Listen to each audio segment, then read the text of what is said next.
بسم اللہ الرحمن الرحیم۔ السلام علیکم۔ پاکستان میں کرونا کی چوتھی لہر کے بعد جاری ہے۔ گزشتہ 24 گھنٹوں کے دوران ملک بھر میں کرونا وائرس سے 98 افراد جاں بحق ہوئے، جس کے بعد موات کی تعداد 26,330 ہو گئی۔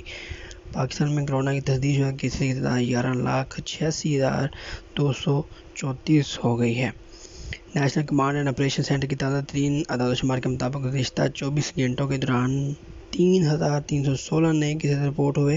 پنجاب میں 4,05,005، سندھ میں 4,39,119، خیبر پختونخوا میں 1,25,512، بلوچستان میں 32,411، گلگت بلتستان میں 10,065، اسلام آباد میں 1,01,249، جبکہ آزاد کشمیر میں 32,873 کیسز رپورٹ ہوئے۔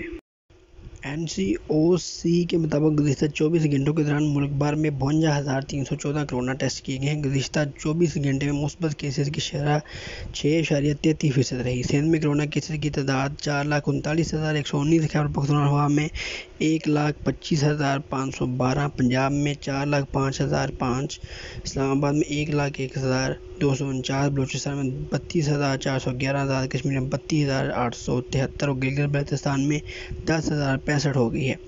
کرونا کے سبب سب سے زیادہ موت پنجاب میں ہوئی، جہاں 12,096 افراد جان کی بازی ہار چکے ہیں، جبکہ سندھ میں 6,995، خیبر پختونخوا میں 5,130، اسلام آباد میں 877، گلگت بلتستان میں 178، بلوچستان میں 342، آزاد کشمیر میں 712 افراد جان کی بازی ہار چکے ہیں۔